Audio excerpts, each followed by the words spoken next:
primarily an academic decision. I started asking myself the question, like, what did I want to study? And I knew from an early age that I was interested in business. Well, I actually have both my parents who attended Penn, so I kind of had that in the back burner in my head when I was choosing colleges. At the end of my junior year in high school, I attended a program here over the summer called the Lead Program in Business. So that was a 4-week summer business program in which I was here at Wharton.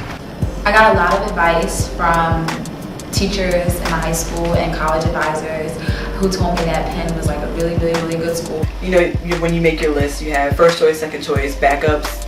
So Penn was nowhere on that paper. My mother filled out half the application for me. So I chose Penn because it was what my mother wanted me to do, and at that time she still had me in sort of mental control where the thought of not being supported, you know, physically, financially frightened me. So that's why I came to Penn, because I was forced to.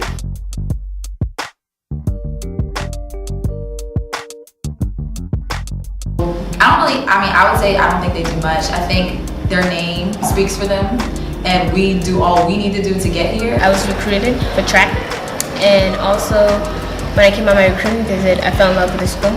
So I was like, why not? I feel that Penn had a very good recruiting process before applications, before applying, in terms of, you know, constant letters and just making you feel wanted. If they do talk about what Penn has for black students, it's always lumped in with minority, which is black, Asian, women, people who are not Jewish. Like, it's a lot of things, like that's a minority of Penn. But there doesn't seem to be a whole lot that Penn is kind of proactively organizing. It's almost like they're giving you the raw materials and expecting you to come up with a recipe on your own, whereas then they could do a little bit more to put the different moving parts together and you know, say, here's what we have to offer.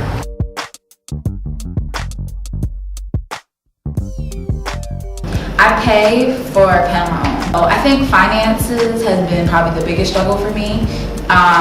Just to, like, you know, keep good grades and still pay my bills and be able to eat and live and things like that.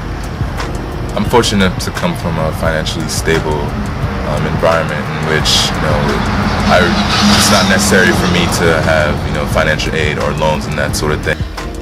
They did offer me a pretty hefty financial aid package, and even when we got our first decision, we appealed and we got more money. I was recruited, so I told them if they wanted me to come here, they'd have to give me some money, point blank. Okay. And so I got a pretty big grant, and the other half is really all loans.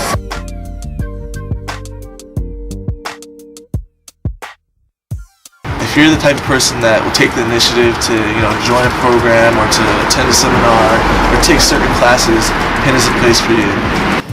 First of all, that question is very interesting to me just because it's a very American thing to be like, what's the black experience? Because in what sense do you really mean? Like, what is the black experience? Like, I'm part of the track team. It's a different world for athletes than just you being a black student coming to Penn and not being part of the sports. I feel, just because you're already part of a specific group. So, and the color thing is not a problem among the athletes as much. It's complacent. You know, when last year when one of my good friends, Warthine, when he was racially profiled and slammed up against something by the university police, we held a silent protest. There were like 30 people there. Are you coming to the protest? It's at 6 a.m. I'm not getting up that early. I didn't know him. That wasn't me. I gotta go to class. I didn't worry. I'm an M.S.Ed student. You know, it's just you're complacent. And have you forgotten that 4 years ago you had no rights? Organizations are very supportive of each other. Black people are very supportive of each other. And I think that's a great, like, experience. That alone is just very encouraging.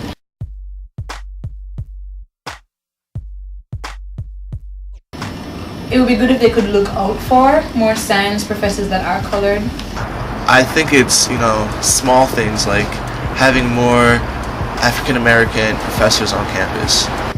I don't know if there's anything that Penn can do, because Penn as a university, like,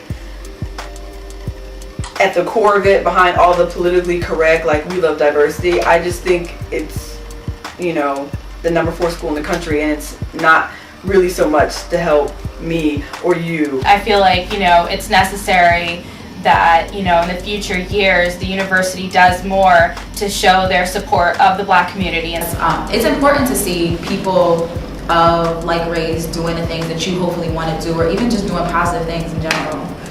I think it's very important. Is supporting students of color in the pursuit of challenging, specifically quantitative courses and majors. It would definitely help if we could see some Black professors. I've never seen Amy Gutman in my crew. I've never seen any trustee in my crew. I've never seen anybody like, okay, Penn saying, we're happy that you are here as a Black student because you make our university better. That may have been in the speech, but there is really little action to corroborate that.